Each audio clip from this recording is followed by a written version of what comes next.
highway, I-95, has been closed. We've got 3,000 people fighting the fires. Homes have been destroyed, people evacuated. Abnormally low amounts of rainfall. It's just not letting up. Literally has been raining ash. All we can do is just pray to the Lord and hope that everything works out for us.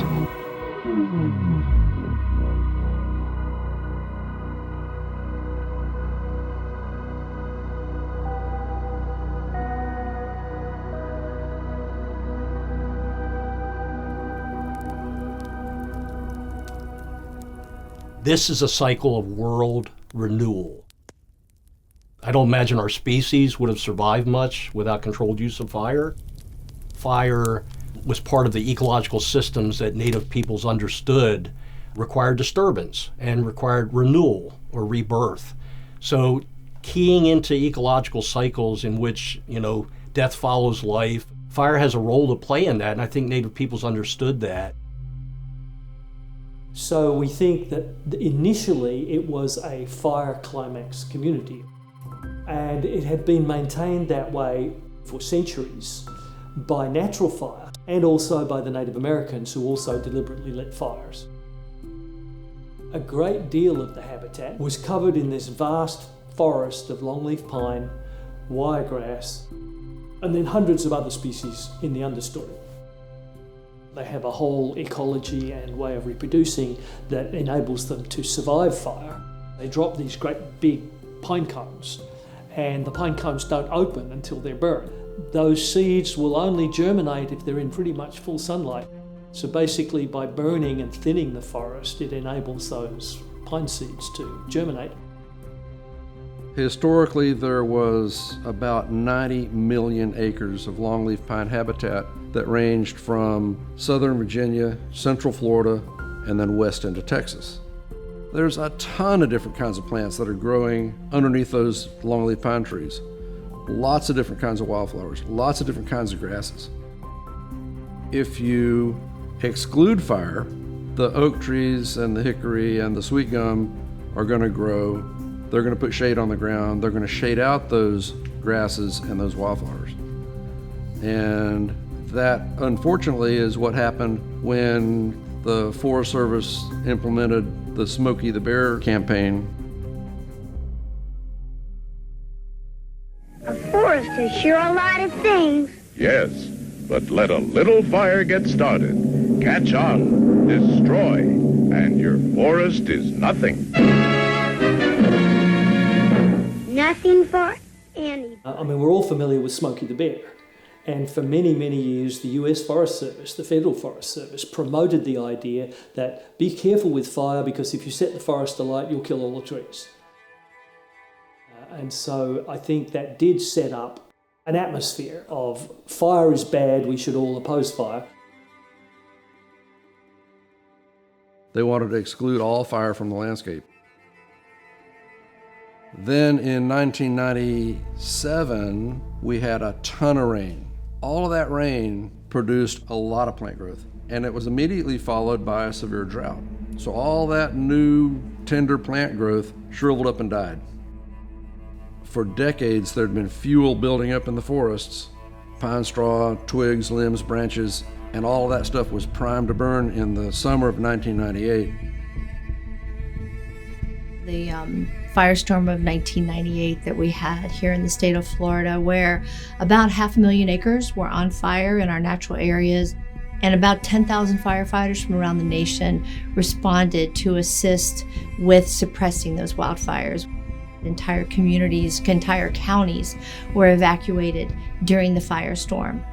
And that really was an eye-opening awakening, if you will, for wildland firefighting.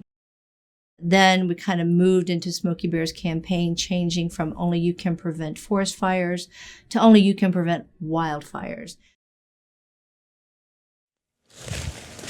Wait. Hey. Want me to run along this line? Yeah, go ahead and bring it on down.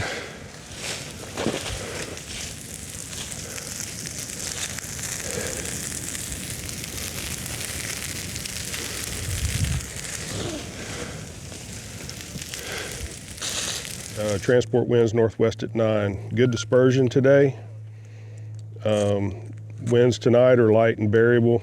We're going to go down to the sunny spot here, light a test fire, and see what we have, and we'll move from there.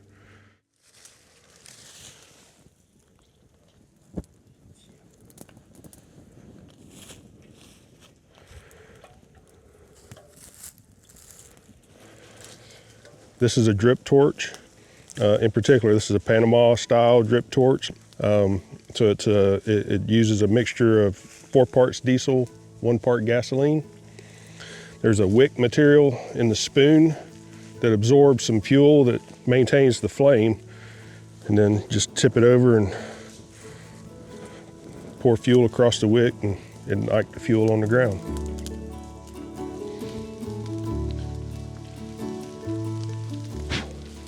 It's a race against the sunshine right now.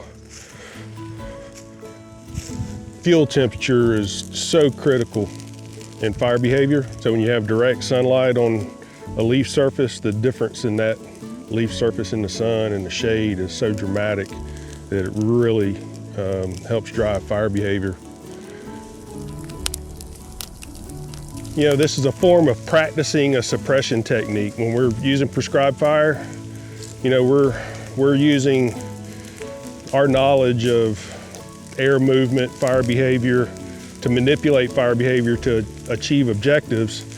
And so on wildfires, we're processing that same information in just a different tactic. Instead of achieving a certain ecological objective or a fire management objective, we're working on a suppression objective, containment.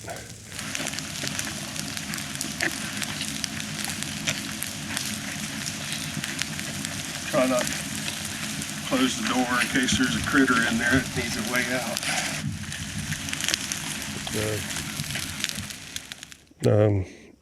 We depend on plants, so good, healthy native plant system is hard to come by, and it takes a lot of work to to burn it and get it in the right condition, and it's well thought out.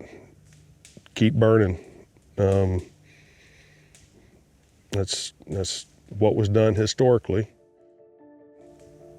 You know, the first photographs that we have of a lot of those places, there's not near as many trees and shrubs, and there's a lot more open grasslands, and the main driver behind that were the frequent fires that occurred that maintained that condition. There are multiple reasons why we might conduct prescribed fires in Florida. One is reducing the severity of wildfire that might happen on that same piece of property had we not burned using prescribed fire. Back during the 1998 firestorms, there was a fire that was moving toward Waldo, and there was concern that the fire was going to get into the town and burn up a bunch of structures. So the Florida Forest Service had people trying to control this fire, and they had an airplane circling overhead looking at the fire, and they were watching the fire creep along, and all of a sudden the intensity of the fire dropped. And the guy in the airplane said, "It slowed way down. What happened?" What happened was the fire reached one of our members who owns property up near Waldo, and his father-in-law had burned that property every 2 years for 50 years. When the wildfire reached that property boundary, it reached an area where the fuel had all been consumed. So there wasn't much to burn, and the fire slowed way down, and the Forest Service was then able to get that fire under control. If that hadn't happened, it would have burned across his property into Waldo. The irony here is that perhaps our Native American counterparts figured it out hundreds and thousands of years ago. Had we access to that information, we wouldn't have to reinvent the wheel. The reason we don't have access to that information is because settler colonialism disrupted the connection that Native peoples had to their homelands by genocide, displacement, disease, you name it, depopulation. And once you remove indigenous people from the land, and that's what by definition makes them indigenous, their connection to land, once you sever that tie, there's that potential for that ecological knowledge to dissipate.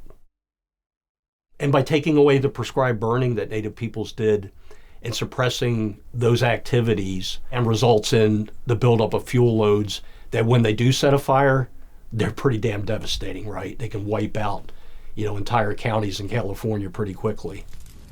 This past January, we had the Palisades fire, the Eaton fire there in Southern California, and myself and my peers and others around the state were receiving phone calls from the media asking, well, can the Palisades fire, something like that, happen here in Florida? And the answer is yes, and it did. It did. The 1998 firestorm was kind of our version of the Palisades fire. And that's only been a little over 25 years since all of that occurred. And since then, we have become the nation's leader in the use of prescribed fire. It's very encouraging to see the increase in prescribed burn councils, prescribed burn associations, the increase in cultural burning. So it's growing and growing. It might not be at leaps and bounds, but at least it's growing. Learning from indigenous lifeways is a matter of embracing their values. The indigenous values center on reciprocity, giving back. And one might say, well, that certainly couldn't lead to, the growth and expansion that human species has witnessed since the beginning of, the industrial age. But one could also question whether or not that's sustainable. Are we going to be here 500 years from now on the trajectory that we're on? We've got a choice in this country. We can either burn in a controlled manner, or we can acknowledge that forests are going to burn in an uncontrolled manner. And I'd rather have the forest burn in a controlled manner.